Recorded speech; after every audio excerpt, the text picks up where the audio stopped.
ಶಿವಮೊಗ್ಗ ಜಿಲ್ಲೆ ತೀರ್ಥಹಳ್ಳಿಯ ಹೆಗಡೆ ಎಂಬುವರ ಮನೆಯಲ್ಲಿ ದಾಯಾದಿ ಕಲಹ ಹಾಗೂ ಆಸ್ತಿ ವಿವಾದ ಇತ್ತು. ಈ ಹಿನ್ನೆಲೆಯಲ್ಲಿ ಮಹಿಳೆಯೊಬ್ಬರಿಗೆ ಅಮಾನುಷವಾಗಿ ಹಿಂಸಿಸಿರುವ ಪ್ರಕರಣ ತಡವಾಗಿ ಬೆಳಕಿಗೆ ಬಂದಿದೆ. ಶಶಿಕಲಾ ದೌರ್ಜನ್ಯಕ್ಕೊಳಗಾದ ಮಹಿಳೆ. ತಮ್ಮ ಮೇಲೆ ಹಲ್ಲೆ ಮಾಡಿದ ಹರೀಶ್, ಗಣೇಶ್, ಯಶೋಧಮ್ಮ ಎಂಬುವರ ಮೇಲೆ ಶಶಿಕಲಾ ದೂರು ದಾಖಲಿಸಿದ್ದಾರೆ. ಆದರೆ ಪ್ರಭಾವಿಗಳು ಪ್ರಕರಣವನ್ನು ಮುಚ್ಚಿ ಹಾಕಲು ಯತ್ನಿಸಿದ್ದಾರೆ. ಚಿದಾನಂದ್ ಎಂಬುವರ ಮನೆಯಲ್ಲಿ ಶಶಿಕಲಾ ಕೆಲಸ ಮಾಡಿಕೊಂಡಿದ್ರು. ಚಿದಾನಂದ್ ಹಾಗೂ ಹರೀಶ್ ನಡುವೆ ಆಸ್ತಿ ವಿಚಾರಕ್ಕೆ ಆಗಾಗ ಕಲಹ ಉಂಟಾಗ್ತಾ ಇತ್ತು. ಈ ನಡುವೆ ಪತ್ನಿಗೆ ವಿಚ್ಛೇದನ ನೀಡಿದ ಚಿದಾನಂದ್ ಜೀವನಾಂಶ ನೀಡಲು ಶಶಿಕಲಾರಿಂದ 3 ಲಕ್ಷ ರೂಪಾಯಿ ಸಾಲ ಪಡ್ಕೊಂಡಿದ್ರು. ಸಾಲಕ್ಕಾಗಿ ತೋಟದ ಉತ್ಪನ್ನವನ್ನ ಶಶಿಕಲಾರಿಗೆ ನೀಡಲಾಗಿತ್ತು ಎನ್ನಲಾಗಿದೆ. ಇದರಿಂದ ಕುಪಿತಗೊಂಡ ಹರೀಶ್ ಮನೆಯವರು ಶಶಿಕಲಾಗೆ ಜೀವ ಬೆದರಿಕೆ ಹಾಕಿದರಂತೆ.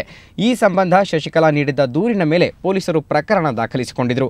ವಿಷಯ ತಿಳಿದ ಹರೀಶ್ ಮತ್ತಿತರರು ಶಶಿಕಲಾಳನ್ನ ಮರಕ್ಕೆ ಕಟ್ಟಿ ಮನಬಂದಂತೆ ಬಡಿದಿದ್ದಾರೆ. ಈ ಘಟನೆ ನಡೆದು 12 ದಿನಗಳೇ ಕಳೆದಿದೆ. ಆದರೆ ಪ್ರಕರಣಕ್ಕೆ ತಿಪ್ಪೆ ಸಾರಿಸಲು ಭಾರೀ ಲಾಭಿ ನಡೆದಿದೆ ಎನ್ನಲಾಗಿದೆ. ಈ ಕುರಿತು ಮಾಹಿತಿಯನ್ನು ಪಡೆಯೋಣ ನಮ್ಮ ಪ್ರತಿನಿಧಿ ರಾಜೇಶ್ ಕಾಮತಿಂದ. ರಾಜೇಶ್, ಆಸ್ತಿ ವಿವಾದ ಹಿನ್ನೆಲೆಯಲ್ಲಿ ಮಹಿಳೆಗೆ ಅಮಾನುಷವಾಗಿ ಚಿತ್ರಹಿಂಸೆ ಕೊಟ್ಟಿದ್ದಾರೆ, ಇದನ್ನು ಮುಚ್ಚಾಕೋದಕ್ಕೂ ಪ್ರಯತ್ನಿಸಿದ್ದಾರೆ ಅಂತ ಹೇಳಲಾಗ್ತಾ ಇದೆ. ಏನಿದು ಪ್ರಕರಣ?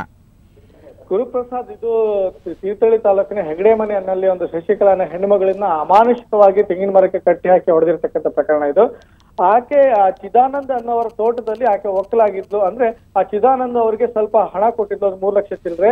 ಆ ಹಣ ಬರುವವರು ವಾಪಸ್ ಹಿಂದಿರಿಸುವವರೆಗೂ ಆ ತೋಟದ ಮನೆಯ ಉತ್ಪತ್ತಿಗಳನ್ನ ಈಕೆ ಪಡೆದುಕೊಳ್ಬೇಕು ಅನ್ನೋ ಒಂದು ಒಪ್ಪಂದದ ಮೇಲೆ ಅಲ್ಲಿ ಇದ್ದು ಈಕೆ ತನ್ನ ತಂದೆ ತಾಯಿ ಜೊತೆಗೆ ವಾಸ ಮಾಡ್ತಾ ಇದ್ದು. ಈಕೆಗೆ ವಿವಾಹ ಆಗಿದ್ರು ಕೂಡ ಗಂಡನಿಂದ ದೂರ ಇದ್ದಾಳೆ. ಈ ಹೆಣ್ಮಗಳು ಆ ತೋಟವನ್ನ ನೋಡಿಕೊಂಡು ಅಲ್ಲಿ ಇರ್ತಕ್ಕಂಥ ಉತ್ಪತ್ತಿಗಳನ್ನು ಪಡೆದುಕೊಂಡು ವಾಸ ಮಾಡಿದ್ದು. ಆದ್ರೆ ಏನು ಚಿದಾನಂದ್ ಮತ್ತು ಅವರ ಹರೀಶ್ ಅಂತ ಹೇಳಿ ಇಬ್ರು ಕೂಡ ಡ್ರೈವರ್ ವೃತ್ತಿಯನ್ನ ಮಾಡ್ತಾರೆ. ಅವರಿಬ್ರು ದಾಯಾದಿಗಳು. ಅವ್ರ ಮಧ್ಯೆ ಇರ್ತಕ್ಕಂತಹ ಕಲಹ ಏನಿದೆ, ಆ ಕಲಹ, ಆಂತರಿಕ ಕಲಹ ಮತ್ತು ದಾಯಾದಿ ಕಲಹದ ಹಿನ್ನೆಲೆಯಲ್ಲಿ ಅವ್ರ ಮಧ್ಯೆ ಆಗಾಗ ಗಲಾಟೆಗಳು ನಡೀತಾ ಇತ್ತು. ಮತ್ತೆ ಈ ಸಂಬಂಧ ಪೊಲೀಸ್ ಠಾಣೆಗಳಲ್ಲೂ ಕೂಡ ದೂರು ದಾಖಲಾಗ್ತಾ ಇತ್ತು.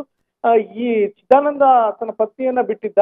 ಆ ಪತ್ನಿಯನ್ನು ಬಿಡೋದಕ್ಕೋಸ್ಕರನೇ ಜೀವನಾಂಶ ಆಕೆ ಕೊಡೋದಕ್ಕೋಸ್ಕರನೇ ಶಶಿಕಲಾಯಿಂದ 3 ಲಕ್ಷ ಹಣವನ್ನು ಪಡೆದಿದ್ರು ಅಂತ ಕೂಡ ಹೇಳಲಾಗ್ತಾ ಇದೆ.